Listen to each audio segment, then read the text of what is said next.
I'm here in the heart of Miami on Calle Ocho talking to people about women's reproductive rights. Let's go. Do you think women should have total control over their reproductive health? Absolutely. 100%. Do you think abortion should be legal? It should be legal. Get the government to stay out of it. When you take away women's reproductive rights, then people end up getting like unsafe abortions and everything. It puts more people at risk. The last thing you want is one a man who has never been pregnant to make a decision about whether a woman has the right to have an abortion or not. The woman's the one that's going to carry that for 9 months. I feel like she should have all legal right and morality right to do what she chooses. Do you think abortion should be legal in this country? No, but I feel that there is a life inside that body. ¿El aborto debería ser legal? En alguna ocasión creo que es necesario porque a veces se da, por ejemplo, la violación. In cases of incest or rape or those things, they should have the choice, so yes. Yes. If it's not legal, people are going to have them anyway in very dangerous conditions. How do you feel about contraceptive? Big fan. Same. I think that abortion should be legal and available. It's not a political topic. What are your thoughts on abortion?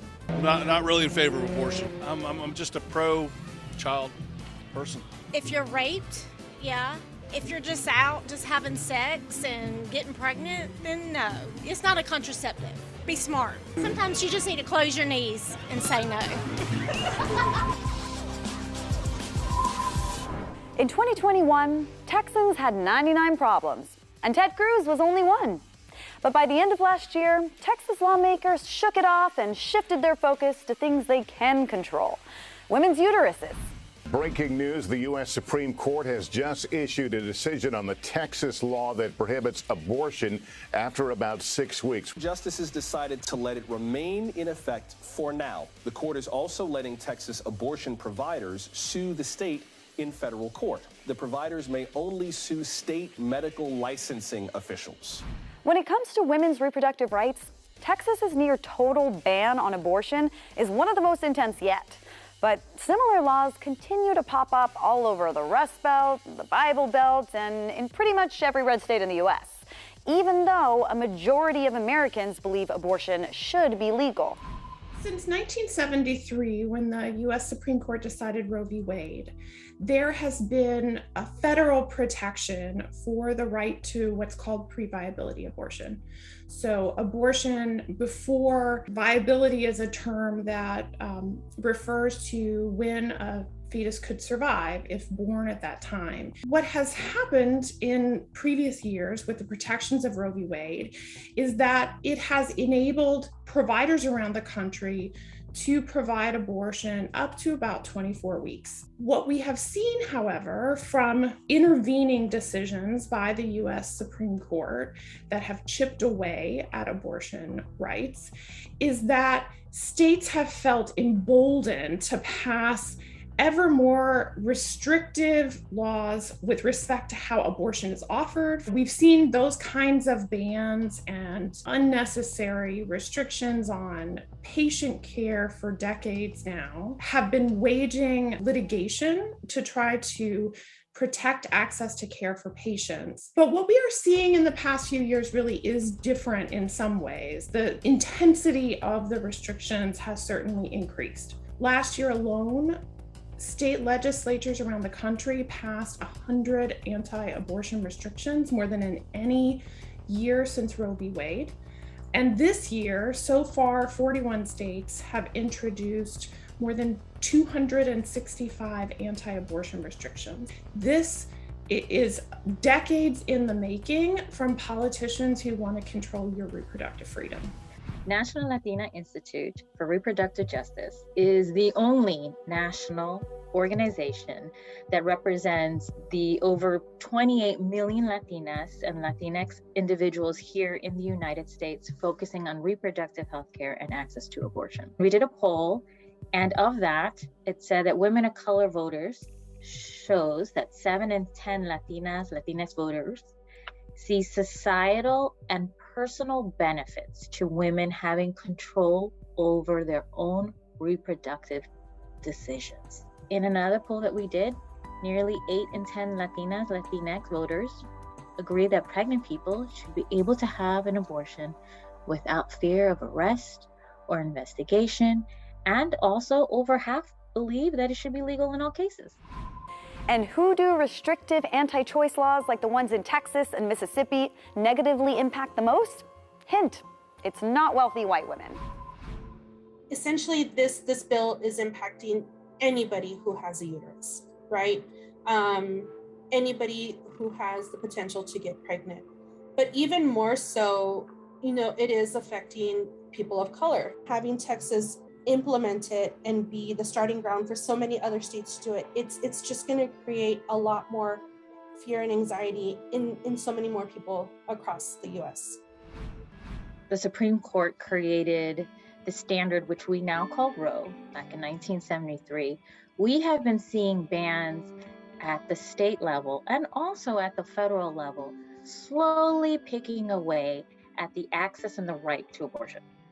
And those people who have been impacted the most have been communities of color and those with low incomes. Think about your process for when you're trying to set up an appointment with a doctor.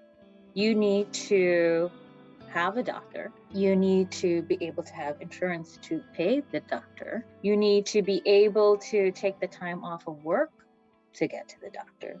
You need to be able to travel to the doctor's office. And you need to also make sure that if you are responsible for any other children in your life, or even your elderly parents, that they're taken care for so that you can also then take care of yourself. Now, if you imagine putting yourself in the shoes of somebody who's low income, who doesn't have a flexible schedule, who doesn't have insurance, and who possibly also immigration status is unstable, then how do they go and get care? The Turnaway study is a research study that was conducted, and it really tells us that people who don't have access to abortion have higher rates of chronic medical conditions like high blood pressure and other pregnancy-related complications. With every abortion restriction comes kind of concern for limiting access to those who already don't have resources. And so particularly young people, people of color, Black, Latinx individuals, Native Americans, LGBTQ populations, those are going to be the people most affected because they already kind of lack access to healthcare in general. Since Roe v. Wade determined abortion to be a constitutionally protected right, conservative lawmakers have found all kinds of ways to circumvent the law. So far, a total of 29 states have passed anti-abortion bills. And if SCOTUS's current conservative supermajority votes in favor of Mississippi's proposal to ban abortions before fetal viability, Roe v. Wade will no longer be the law of the land. Trigger laws allow states to go through the legislative process that says if the Supreme Court decides to overturn Roe, then and leave the decision up to the states, then us as a state have made the decision we shall overturn Roe in our state as well. So as soon as the Supreme Court makes a decision, the state can move forward in implementing that law too. They wouldn't have to go through any legislative process once the Supreme Court makes the decision of whether or not to uphold Roe. We understand, what we're up against, right? We know once SCOTUS hears the case, we have the trigger bans here in Texas, and we're realistic to the fact that, potentially in Texas, we're going to go dark. Abortion is just not going to be accessible at all. Our mission right now is to provide the best care that we can in the short amount of time that we have, making sure that our services are accessible, and then hopefully sending our patients home better educated and with a plan. Many states with the most restrictive anti-abortion laws, like Mississippi and Texas, have the highest levels of child poverty and the least social support for women and children, like family planning services or paid leave. Resources that address the root of the problem and not just the politically contentious symptom. And given that affordability is one of the main reasons many women choose to have an abortion, it's clear that reproductive rights aren't just a social and racial issue, but an economic one. It's disproportional. The majority of women and girls, the ones who end up bearing this weight of having been forced to be a mothers when they are not ready to be mothers. That all affects her life choices. What are her possibilities? Can she go to school? Can she then decide to go to a university or to college? Can she become the type of woman or girl that she dreamed to become? Right? So it has an overall impact of what type of life women and girls can have. Latinas here, we are in a more vulnerable situation in the majority of the cases than a lot of the population. So we are going to be carrying a lot of the weight of these bans, and especially those who are living in Texas and are living in Florida. For a party laser-focused on doling out favorable tax incentives for wealthy corporations, Republican lawmakers in Texas have gotten backlash from the same players they aim to serve, with more than 80 companies with a combined revenue of more than $20 billion signing a statement condemning the anti-abortion law. Because, as it turns out, telling women what to do with their bodies is bad for business. I and the other signers of the Don't Ban Equality statement felt it was really necessary to make a statement that these laws are bad for business. If workers can't have access to the healthcare that they need, they can't come to work in the same way. It's also about fairness and equity between workers who can get pregnant and those who can't.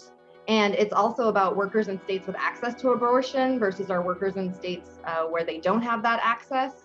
So if we really want to create a workplace equity, particularly around gender equity, then it's really important that we're paying attention to where we're doing business and whether or not there's equitable healthcare in those places.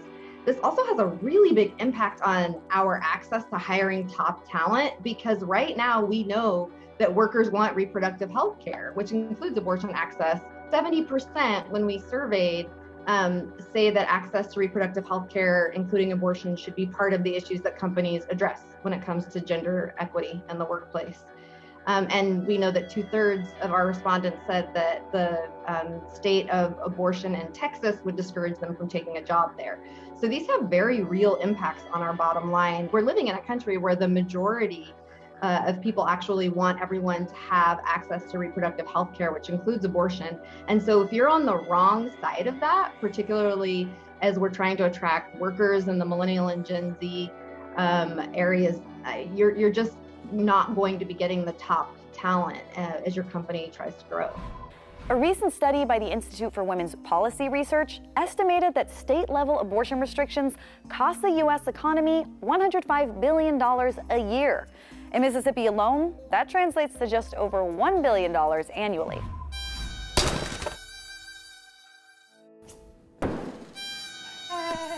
Frustrated with the current climate, I did what any other woman would do, and I met up with my bestie to throw some axes. No, I got it. Here we go. All right. Whew. Let's start from the beginning. Let's start from the very beginning. I've never been pregnant. Why? No, I'm kidding. I've never had an abortion, but I do have many friends who have. And I do appreciate knowing that it is an option for me. And if I didn't live in the capital of the world, New York City, I'd be scared. LeBron. Yo! I don't know why access to health care, like just resources in general, needs to be a privilege. Yes! I do feel like every year they come up with a new, more outlandish reason. Because every year we come back and we're like, well, here's why that isn't a good enough reason. If a man tried to control a woman in any other category, this would not be happening. Like, it feels like we were like, okay, we're gonna try to reduce the wage gap. I mean, if you sort of look at history, okay, you know, when they were like, women can't vote. We guys actually changed Savannah's lower third to well-known historian. I think the people who are making the legislation about it don't understand that they definitely, without a doubt, know someone who's gotten an abortion. Yeah, 100%. I think it's confusing. I imagine it's easy to be left in the dark because some people don't want to talk about that. Nor should they have to. It's a private issue. But the truth is that it's not this faceless, personless issue. Right. It's like their aunts, it's their sisters, it's their friends. Right. Their wives before they married them. Right. You know. Their sisters before they married them. Exactly. Exactly. Exactly. I think the way to try to convince more conservative people about, like, you know, whether it's like your religion is what's stopping you or you just hate women, sure, who doesn't? I do think that the way to actually convince them to be more lax in terms of abortion legislation is by like addressing their wallets, their money, their finances.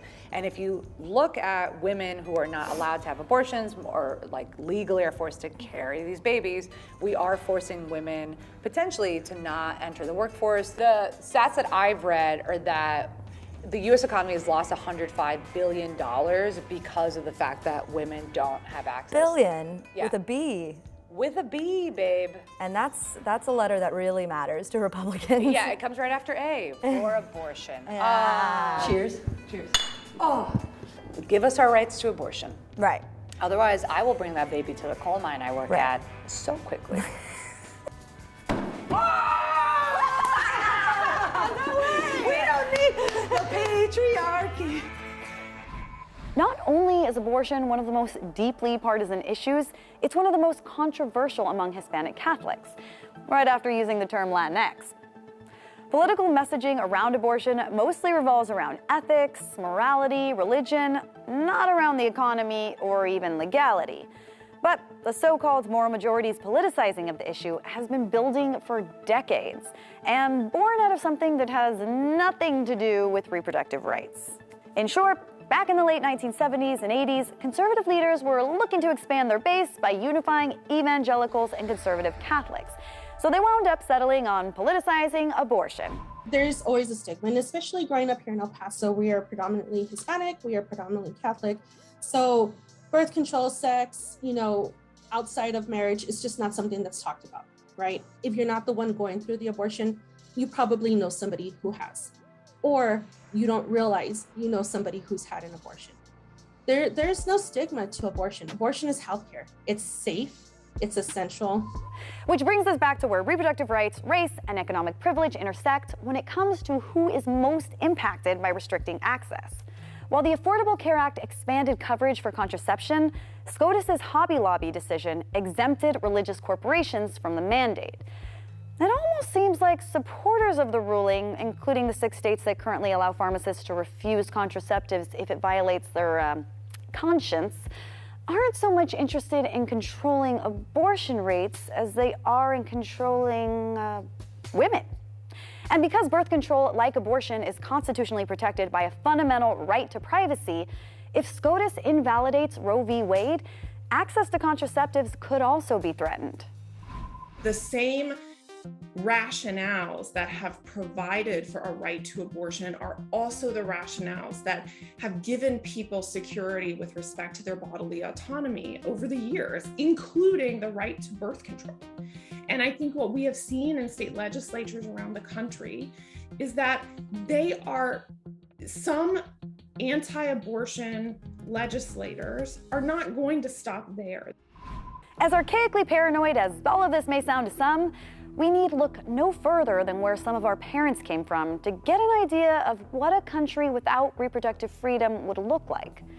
Every time there is a Republican president, what they do is they impose this gobble-gag rule. And so if any organization that's working and receiving money from the US government is providing sexual education in schools in Latin America, they cannot mention abortion as an option. It creates a whole censorship of what nonprofits can do with the money that they are receiving from the United States government. In Latin America, we have 5 countries that unfortunately still have total abortion bans. A total abortion ban is a ban that will not allow a woman to access abortion or a person to access abortion, regardless of if their life is in danger or if they are victims of rape. El Salvador has a total abortion ban, has one of the highest rates of child pregnancy, girls under the age of 14. It also has one of the highest rates of teen suicide of pregnant girls because they don't know what to do. They are desperate. In many cases, sentenced up to 40 years in prison for a miscarriage or for a stillbirth. At least until further notice, reproductive freedom is still a fundamental human right in this country. Sort of. Like, if you don't count Texas, and possibly Mississippi, and maybe a few others. But those rights are in the hands of a now conservative supermajority Supreme Court. The same court that recently reinstated Alabama's gerrymandered voting map despite a lower court striking it down for suppressing black voters. The right to abortion is related to and based on legal rationales that have protected people's ability to make decisions about their own bodies in many ways. The freedom to decide who you marry. Those are issues that have come from, in many of the cases, have arisen from the same rationales that have protected a right to abortion. And so I think that people who care about those freedoms as well should be concerned about the possibility that Roe v. Wade would be overturned. The constitutional right affirmed by Roe v. Wade, standing precedent for half a century, is under attack as never before. If you want to go forward, not backwards, we must protect access to health care, preserve a woman's right to choose, and continue to advance maternal health care for all Americans. Several SCOTUS decisions that upheld reproductive rights pointed to the fact that the Constitution ensures a realm of personal liberty, where the government is persona non grata. Reproductive choice is in that realm. And the fight to protect personal liberties is something most Americans can get behind. I'm Gabriela Fresquez for Radar 2022.